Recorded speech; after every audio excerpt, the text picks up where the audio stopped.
Hey guys, welcome back to another video, and today we are gonna be dropping down into the torturous nightmares of Five Nights at Tony's and jumping into the story of Tony and his friends.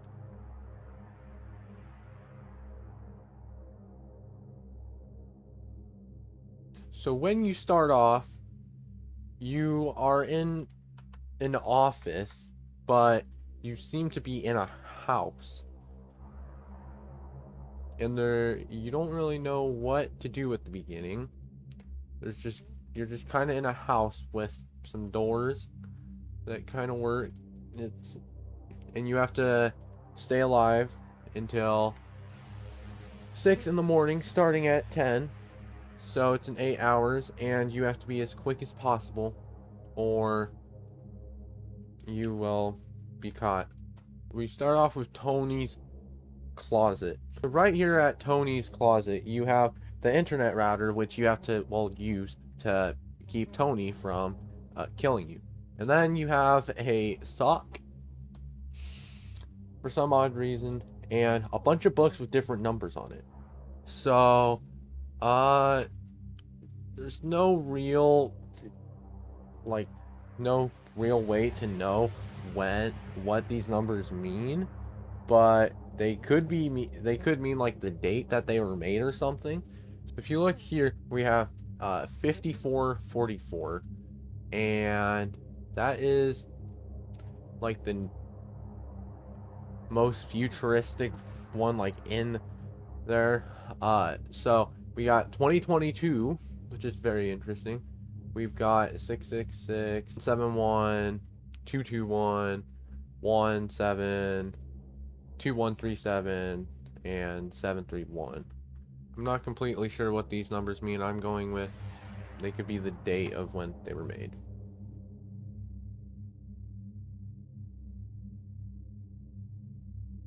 Tony's room. So Tony's room is pretty empty. We have his Tony's the best sign. A shelf or some a furnace or something here, and 3 gold medals.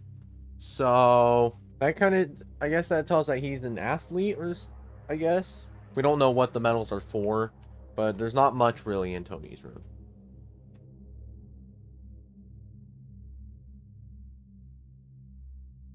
We have hallway 1, which there is just a shelf here that has 2 2s, which we don't really know what it means, but there is a 2 on each drawer, and there's 2 drawers, so lots of 2s. Uh, we don't know what's in here. We can't do anything with it.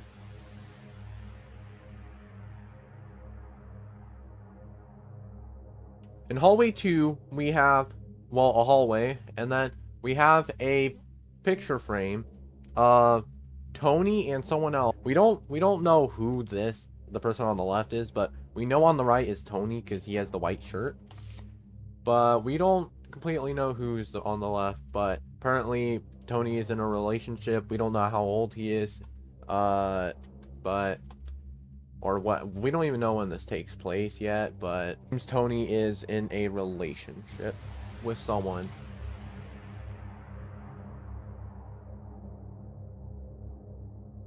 In hallway 3, we have another corner, except it looks like we have kind of a party room with some balloons, and we have a child that is crying, supposedly locked in this room, wanting out, and he can't. There's no door access or anywhere. We can't do anything. He's kind of just there, just crying in the party room.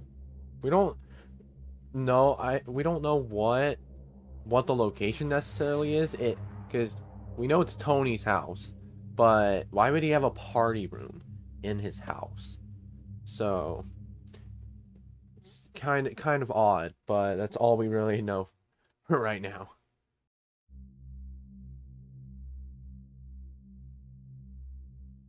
Hallway 4, which is the hallway on the right for your right door.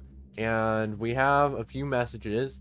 We have Finn was here, and BW, I miss my, and I can't tell if that says fun. It's a little hard to read that one. Hallway 5, which is the left hallway of your doors. These are, Tony is really the only word that's really readable. But then, yeah, those are just some small messages on the hall.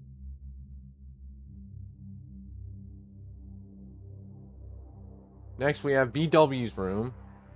So, this is BW. He is just chilling on his bed, eating some stuff, and this could be either I'm is or I miss on the bed. Just a small little message. There's not really much here.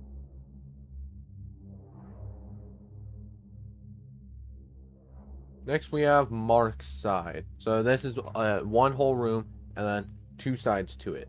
So this is Mark's side. So he has a giant chair with a lot of monitors. We don't really know what he's doing on these monitors. He has a crown on his chair, so he might think of himself as a king or something. We don't really know what he does on his monitors, and he has an interesting design on his chair. That's all really that is here for here.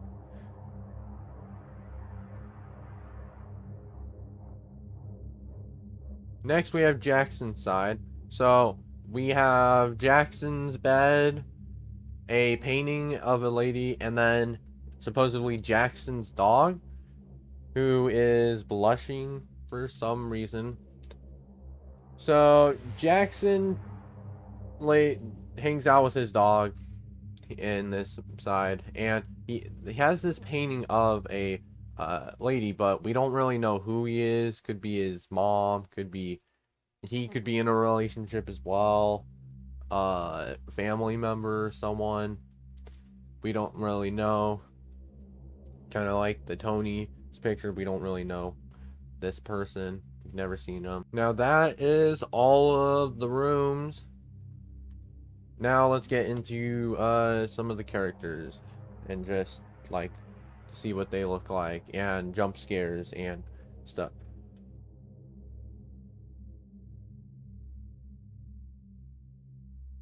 So first we have Tony. He is we don't know how tall he is, but he seems pretty tall. He has a white shirt, some gray shoes, and blue pants. He has black hair and a pretty large face. And this is Tony.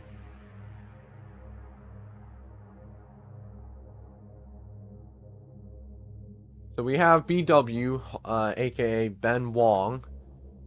He has some forks with some food. It's supposedly food. Looks like he's eating it. And he's just eating some food. He has an Among Us character on his shirt. He has a blue scarf, black hair, red shirt, blue pants, and black shoes.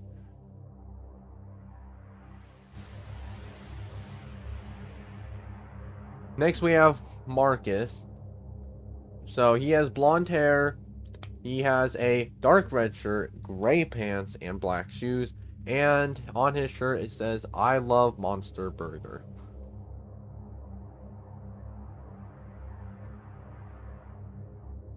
Next we have Finn. We don't get to see him in the game at all.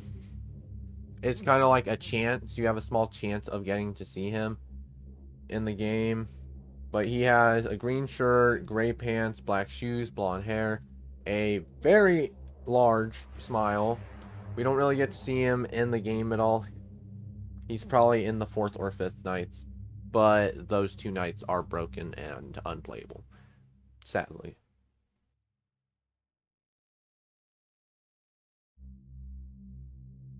Last, we have Jackson. So he has black hair, a dark blue shirt, purple pants, and black shoes. He has his eyes closed. For some reason, he doesn't like looking at stuff. And that is all the characters. Now we'll look at the phone calls and jump scares.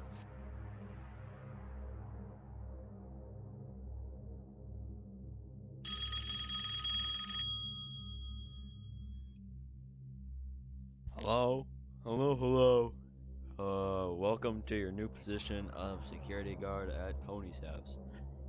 Here your shift ends at 6 in the morning. You start now because that's like their bedtime. Um, well, kids here, they're like a little, insane, I guess. They're gonna try to attack you when they're supposed to be lying in bed falling asleep. But don't worry, you have like two big metal doors that will that you can shut with the push of a button. You see those red buttons, and that'll just keep them away. They'll just turn around if they see the doors closed, or if they close right in front of their face. They'll just like turn around and go home. But you can also track where they're going using the computer in front of you. It's like a bunch of cameras. You can check in their rooms, check in the halls. It's very useful. Careful though.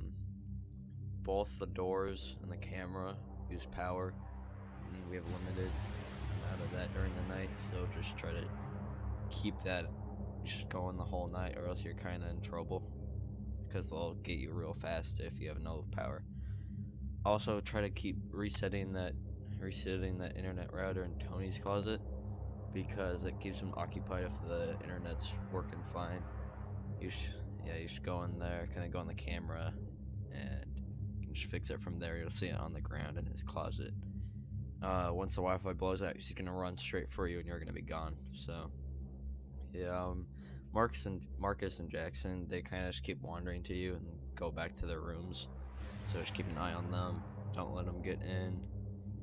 And yeah, so trying to get these kids ready to be back in the actual world, which means like less safety precautions on their doors and rooms and stuff. But they deserve a second chance, I guess. Yeah. I guess I'd leave you alone now. The more noise you make, like, only makes them come to you quicker. Good luck and try not to get too bored. I'll see you tomorrow. So from this first phone call, we really just get how to stay alive, what to do, how to keep Tony away, and kind of just a tutorial of how to, well, survive. But we hear him say, or we hear him talking about they will eventually need less safety precautions on their rooms. So it seems like they are kind of locked in this house and may necessarily okay, like mentally, and it doesn't seem like it that much physically either. But it might be, we don't really know it. We're not sure if they're trying to break out, if they want to stay. But by the sounds of the first phone call, they are locked in this place and they are trying to help them, supposedly.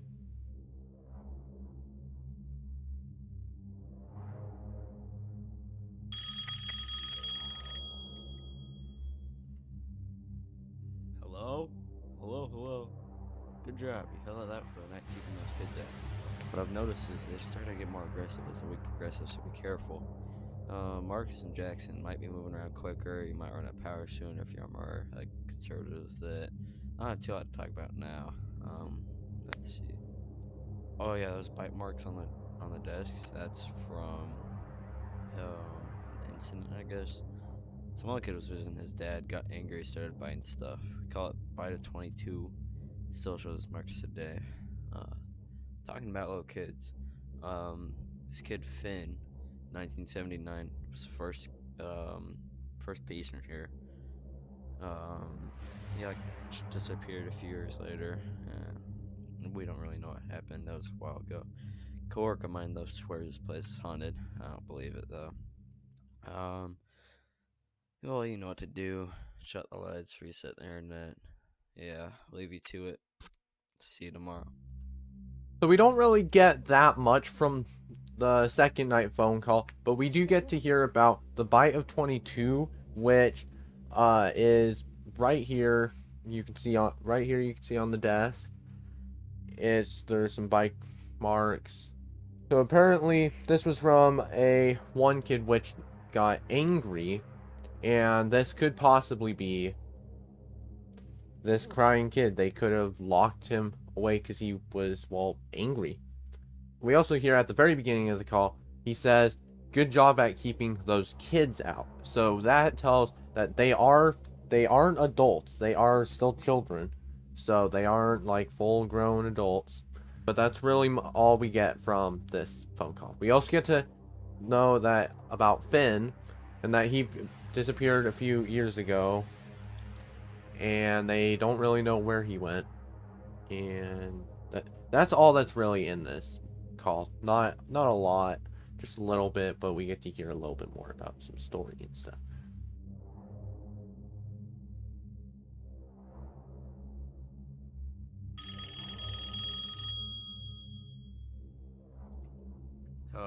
Hello? Hello? Hey again. Made it through another night. Be talking as much because the boys are getting a little rowdy tonight. Hey! Sorry about that. It's just the same thing. Boys get more rowdy and stuff like that. Just keep the door shut and save energy. Okay, I really have to go. This is not looking good. Bye. From this call, we can tell that they're getting a lot more aggressive as the nights go on, and it sounds like the guy on the phone giving us the phone call is actually in the office when he is giving us these recordings. So he could be a night guard for a different time of the night, I guess, somehow. But it sounds like he is a night guard, and they are slowly getting more aggressive. He didn't seem like he was in the best place right there. But it was a very short call, not much information we really got. But it is possible that he is a second night guard.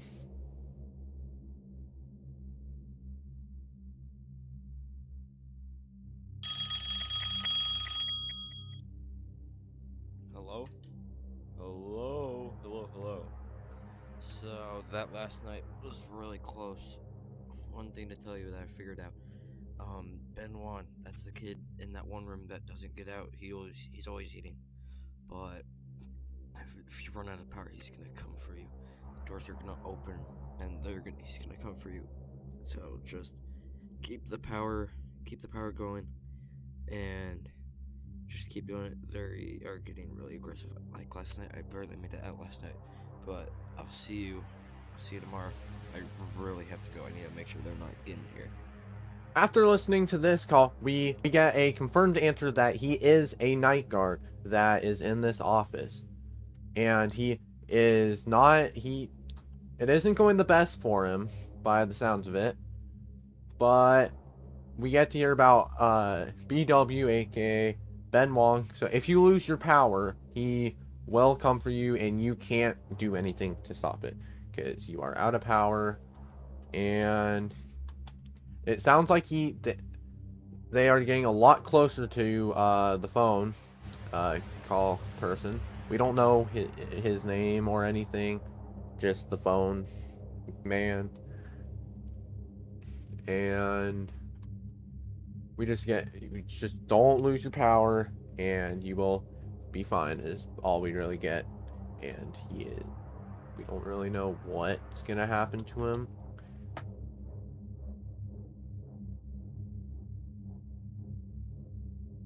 So in the last night, the very last and final night, we don't get a phone call. So in the fourth call, it sounds like they are near him, and he is in a bad place. He isn't in the best area at the moment. And now we don't get a fifth phone call. So we don't really know what happens to him. He could have been caught, he could have escaped.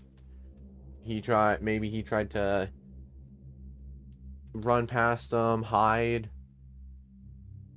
we don't really know at all. There's not much we got from the fourth one to add, because we don't get any information for the fifth and final night.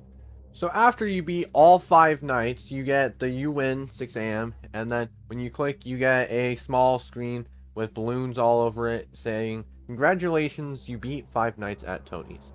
Then, if you look down in the bottom right, you can see he's free. So we don't know who he is. It could be Tony.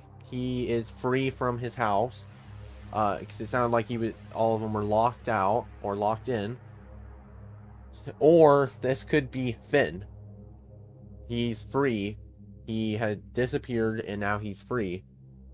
Or he's back and he is free. We don't really know who he is that is free, but yeah, that is 5 nights at Tony's.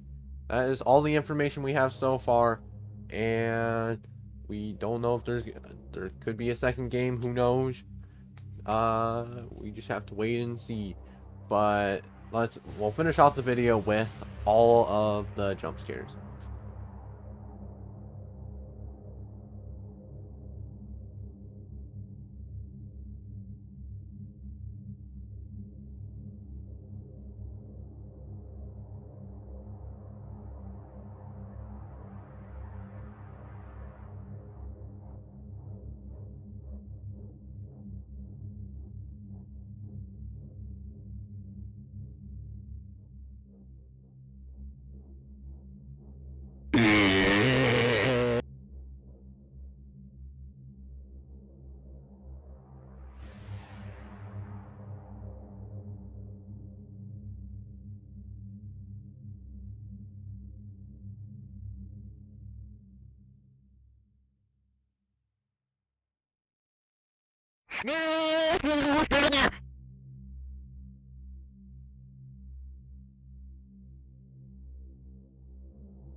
Thanks for watching. If you guys did enjoy, feel free to hit that like button and subscribe for more videos like this for different games, I guess. I don't know. And let's hope that Five Nights at Tony's 2 comes out eventually, because I am playing that, and then a second lore video. But yeah, hopefully you guys did enjoy. If you did, feel free to hit that like button and subscribe if you do enjoy. And I will see you guys in the next video. Goodbye.